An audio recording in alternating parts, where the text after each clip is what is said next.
we have to talk about this one because this was a topic that I saw recently being discussed. Will appearance fees still be in place in the year 2025, right? Because we have appearance fees now. People are getting a few grand. I won't say exactly how much I'm getting, but people are getting a few grand or more to show up to the tournaments.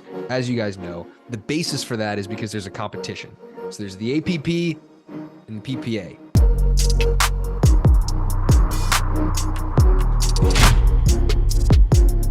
Okay, we have Ryan Fu on the podcast.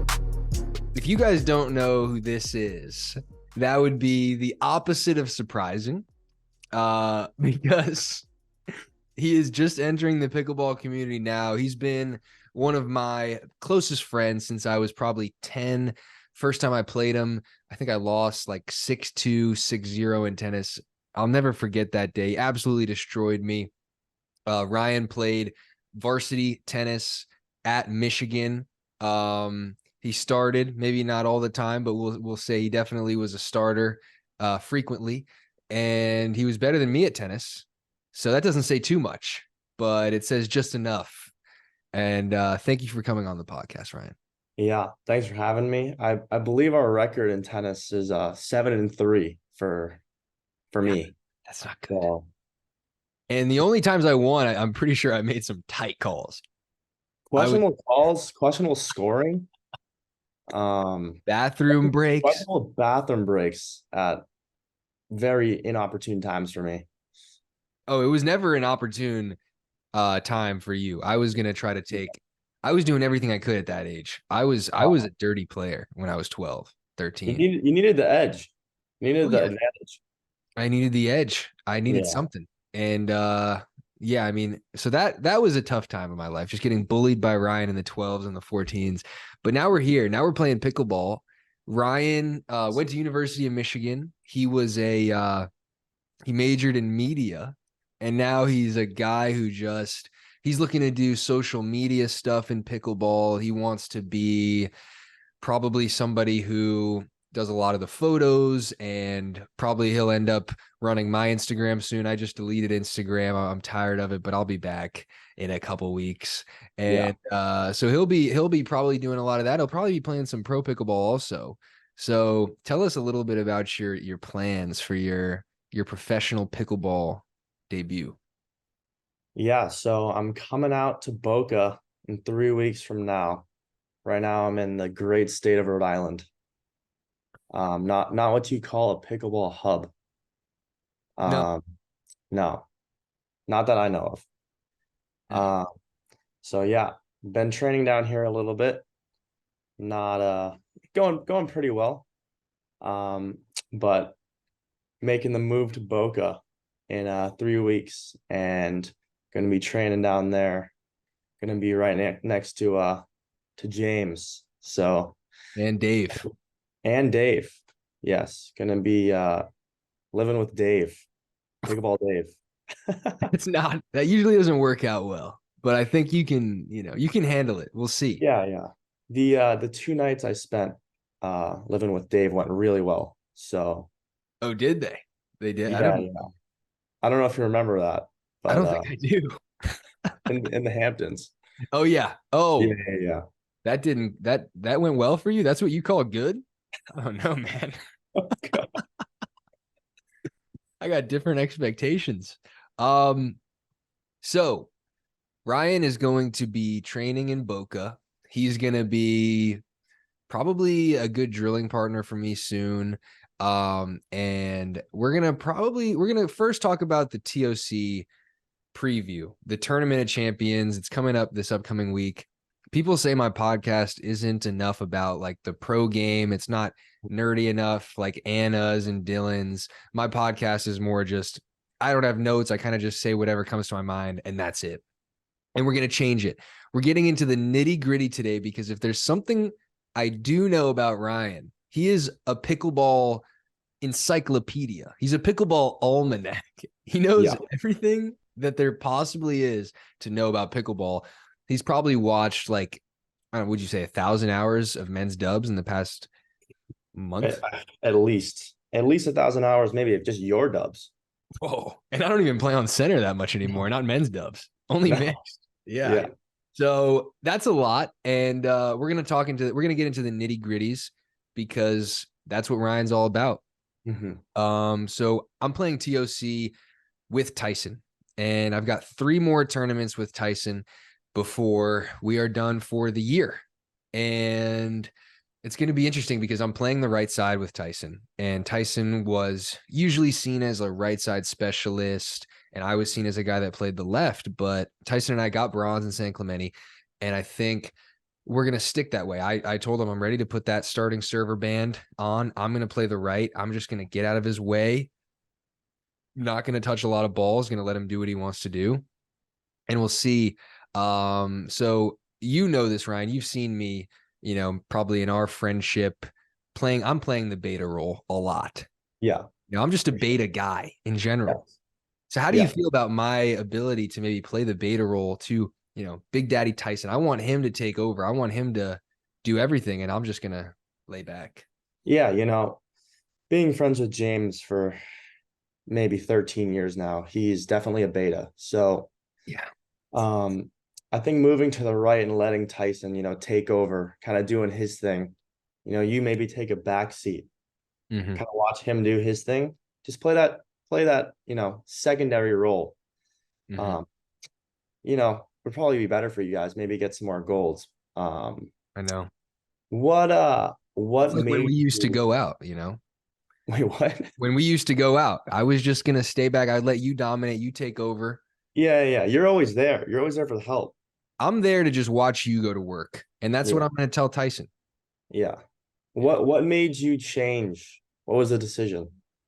I don't think I was playing the left side well enough. I think now I'm starting to get more dialed in with my soft game. I think I'm getting to the kitchen better now, but I had a tough time dropping the ball into the kitchen, and I had a tough time with resets. I think my hands were always good. My power was always good. I just had issues with the soft stuff. And I think the transition game takes the longest out of anything. Like when I'm at the kitchen, when I'm dinking, like my backhand dinking cross from the left, I think I'm as good as anyone. I feel comfortable in that rally no matter what. But getting to the kitchen was a little bit of a struggle for me. And it still is something I'm improving on. And Tyson can get to the kitchen really well. He can get us up there. And I think that that was a big thing for me. So for me to have success on the left in men's doubles, I need to be able to make 90% of my third shot drops. And I need to be better on defense, better at fifths, sevenths, etc. Because that's all that it is right now for me. Because when I'm at the kitchen in men's, I do well. I've done, you've done the stats on this, you've seen it Seen in the men's. analytics. Yeah, I mean, Yeah, in yeah, at the kitchen in men's, I am right up there. yeah. But getting to the kitchen is something that I'm not doing as well as anybody else in the top 10. So that's a problem. And it's kind of encouraging because it's like, okay, well, then that means I must be pretty good at the other stuff True. if I'm not even in the top, hardly in the top 20 for that category. I think I was number 20 actually out of the top 20.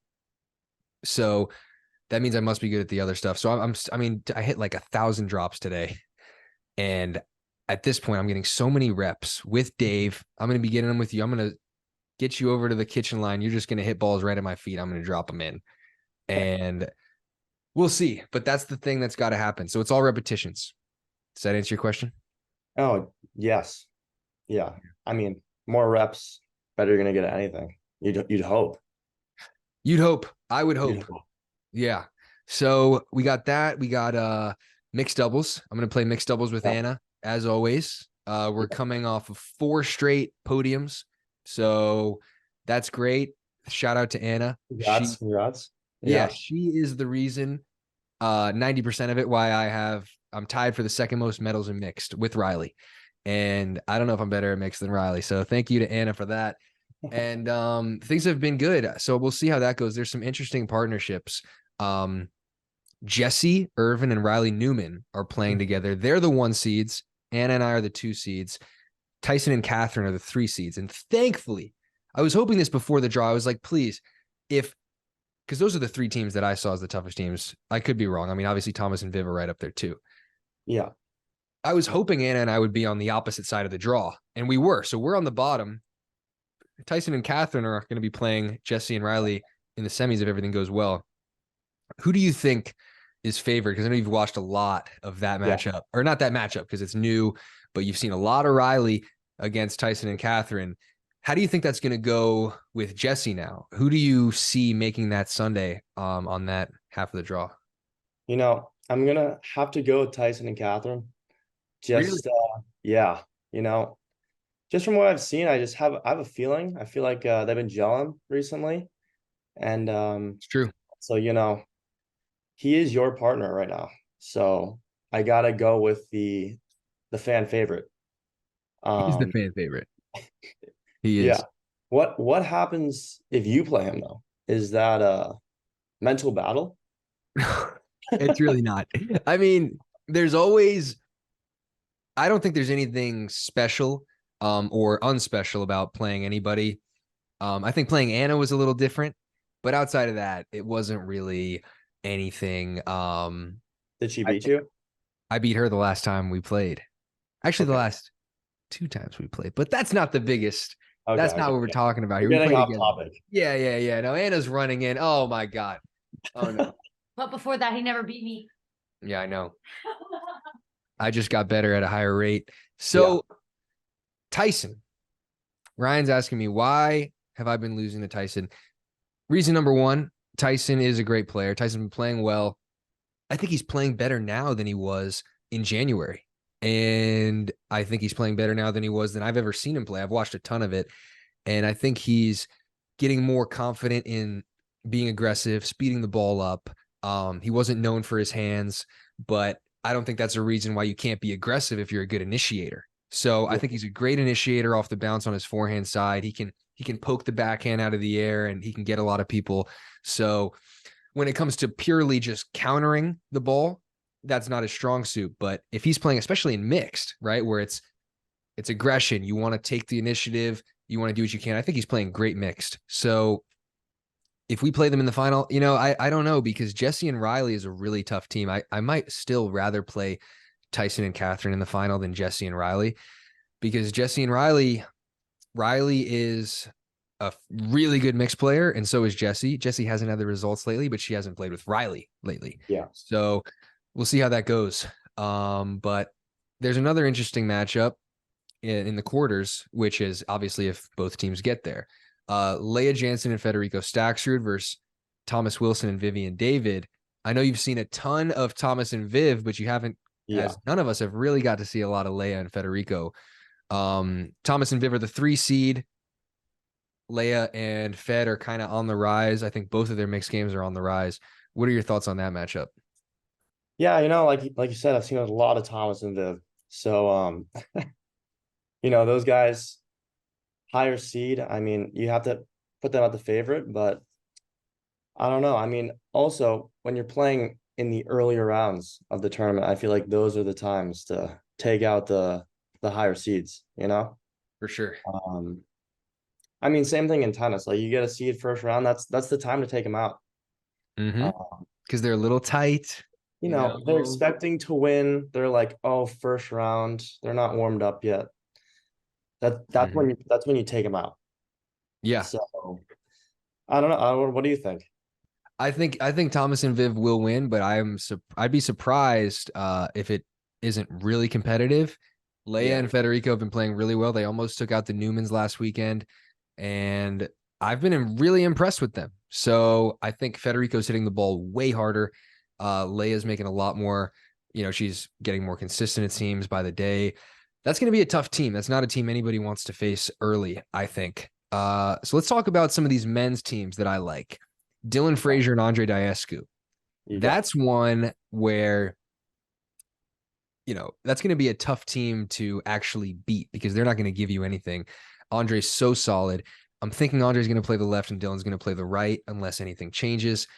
But they used to have a ton of success on the APP last year. For those who don't remember, they took out JW and Deckel in the finals of APP Chicago in September. They have had a lot of success, so they're not a new team. They're familiar with each other, and that's actually who Tyson and I would play in the quarters if we get there, so that'll be tough. But I would say that's a team that I like, and I am interested to see how they do. I like to see how Dylan does when he's not with JW. Yeah. And so that'll be something to look out for. Outside of that, Anna Bright is playing with Tyra Black. Wow. So what do Okay. you think about, because that's a firepower heavy team. I mean, a lot of power, a lot of hand speed there. What are your thoughts on that team? Can they get the gold? Is Tyra ready to get gold in women's? Well, Anna is listening to what I'm saying right now. So I'm going to say yes. Okay. 100% they're the Very smart. favorites. Very smart. It's going to be Tyra's first gold. And it's just going to be easy for them. That's Okay. that's Wow. You hear that, Anna? Okay. Let me ask you about yeah. let me ask you about this, because this is one of the biggest reasons why you want to come into pickleball as a profession, not just to be a pro, but to do this, social media. Yeah. You want to start running people's social medias. There's somebody named Chanel. She currently runs my social media. She does a great job. She runs JW and Georgia's social media. Same thing with Anna's, Paris's. I know you liked Paris's Instagram, as you told me before, and you enjoyed the content, whatever the case may be. Yeah. And I think it's very helpful to have somebody running social media. Yeah. What are your thoughts on that? How are you going to approach that? Do you want a big client base? Are you looking to do, are you going to be taking photos of players at the tournaments? Are you going to be writing the captions? Can I delete my social media and hand it over to you? Like, what is your pitch? What's your plan? Yeah. No, so I've been doing media for pretty much since Instagram came out, which for us was what, like 6th grade? It was super early. Mm-hmm. And then so I got my degree in media from Michigan. And then so I've just been running some socials on the side for right now as I've been in school. But coming down there, I'm hoping to kind of build a client base and run their socials. Like, if you want to give it to me, I will do photos, comments. You can delete it. You don't even have to know what's going on, you know? That's what I want to hear. You don't even need the app. You don't need to worry about all these people DMing you, because I know, everyone's DMing James. No, I'm actually getting no DMs. No DMs from women. DMs. I get DMs from men. No, from men. Yeah. What did you think of that? Oh, good. Just making sure. Okay. And Anna's not even in the room, by the way. This is just the truth. Oh, yeah, no, I know this is the truth. I wouldn't lie about But that's that. how I like it. I want men in my DMs. Yeah. I like men. They're good people. Okay, and we're getting off topic again. Sorry. Okay. Okay. But no. I'm hoping to start out with a few clients, do some work with them, and then hopefully just build the base, because obviously it was my major. I really love to do that. On the side, obviously I'll be training out there too, I'll be within the community. So I feel like it'll be easy. I start going to the tournaments. I can take pictures of them at the tournaments, run their socials out there. I mean, all in one, like that's a pretty good business model, if you'll say. Yeah, no, I think it's a good idea. I really do. I think having somebody who's playing the pro tournaments, who knows what's going to be going on, which you will be, having that person run your social media, I think it's going to be a big advantage. I think it's going to be easier. And I wouldn't be surprised if you're running my social media in like 2 months. Sorry, Chanel. But we'll see. So I think that's going to be good. Just wanted to give you a shout out in that respect, because I think that's going to be very helpful for a lot of people. So we have to talk about this one, because this was a topic that I saw recently being discussed. Will appearance fees still be in place in the year 2025, right? Because we have appearance fees now. People are getting a few grand. I won't say exactly how much I'm getting, but people are getting a few grand or more to show up to the tournaments. As you guys know, the basis for that is because there's a competition. So there's the APP and the PPA. Is it really a competition? No, but it's technically, there is a competition there, and that's why the PPA got all of the best players, because they signed into appearance fees and guaranteed money, etc. But in 2 years, when let's say there is no more competition. Let's say the APP ceases to exist, which I'm not saying it will happen, but hypothetically, if there is just one tour, a monopoly, Yeah. as is shown in every other professional sport, the NFL is a monopoly, the NBA is a monopoly, Major League Baseball is a monopoly, NHL. NHL. It's all basically a monopoly. You can go play basketball in China. Good luck. Have fun. Dwight. Yeah. Yeah, but it's not, it's a monopoly. And I think naturally the progression should be that pickleball will follow in those footsteps. So if that's the case, why would the PPA be paying players appearance fees if the players are voluntarily showing up anyway for the chance at winning prize money? That's the concern.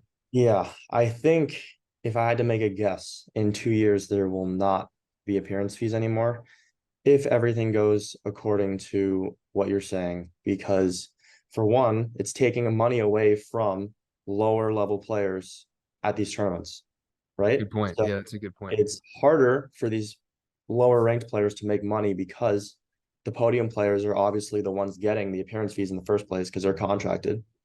Yep. So 2 years from now, as the sport continues to grow, I mean, obviously, hopefully there's more money in the sport, and they don't need, if it's a monopoly, they don't need to pay the appearance fees. They could just increase the money for the prize money. But maybe they just do both. I know. I hope so. Maybe they increase the prize money and they increase the appearance fees. I hope so. I hope there's like a live pickleball tour. Saudi Arabia comes in, offers me $500K. I'm out. See you, Connor. I'm out. Give me the money. That's what I hope happens. Do I think that's going to happen? No. So I think, yeah, I hope. Yeah. But, I think what's probably going to happen is gambling is going to come in, and I think that will make it so that the prize money goes up. The appearance fees are probably going to go away, because if you're actually going to do gambling, which the PPA has said they're going to do for a while, still hasn't happened. That's okay. I know things take time. If that's going to happen, then the appearance fees, there's no real need for them, obviously. And the prize money needs to go up, because if I'm playing against you and the winner of our bronze medal match makes an extra $600 or $700, but then Dave comes to me and says, "Hey, James, if you tank this match, I'll give you $50K."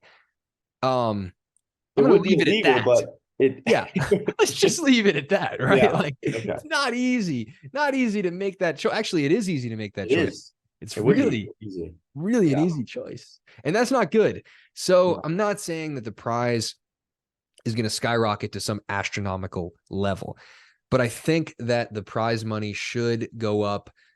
Maybe if there's not any more appearance fees, then there's the space for I'm not going to go into the specifics of how much is actually being paid in appearance, but it's more than enough to, hopefully in 2 years, we can 5X the prize money. So right now, if you win a PPA, the prize money is $4,000.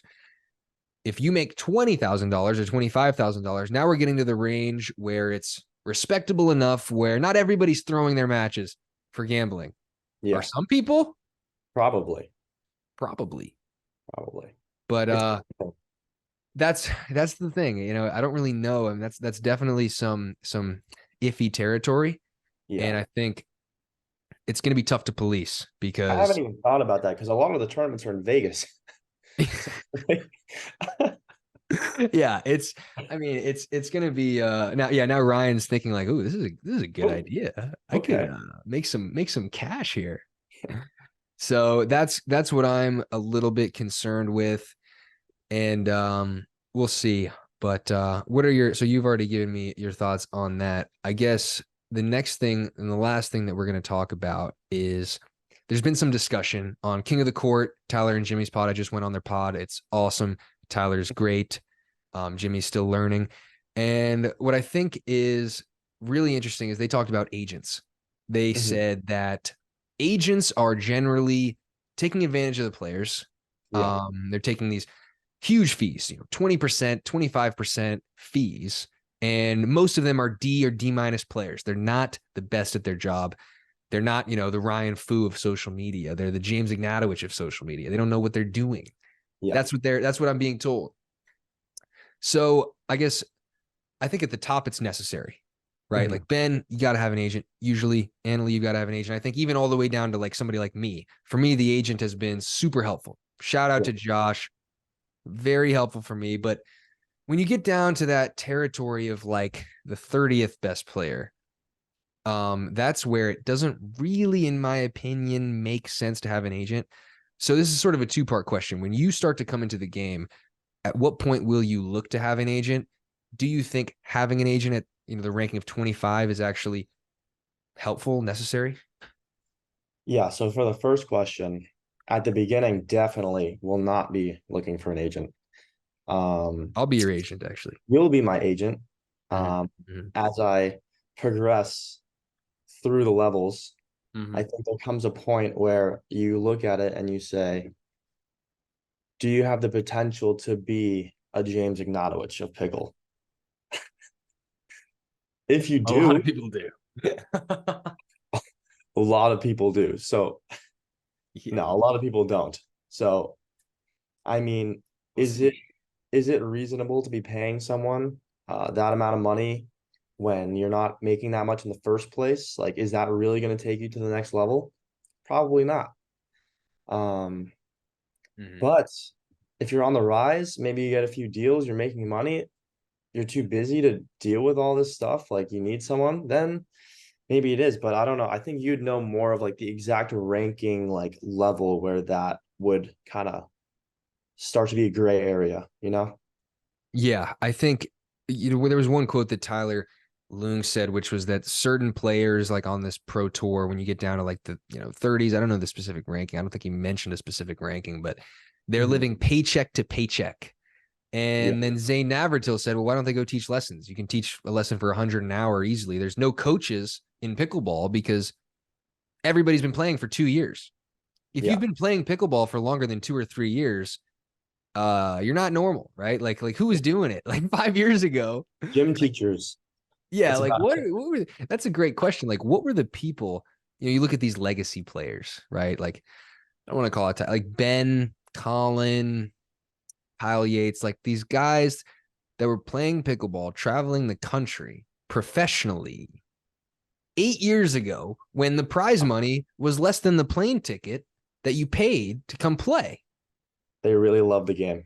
I guess so. Like, how did they they don't get made fun of for that a little? Somebody's got to make fun of these guys because that's not, It's got to be you. I'm going to have to do it. It's Everybody's gotta like, be oh, you. the legacy players, look at the soft game.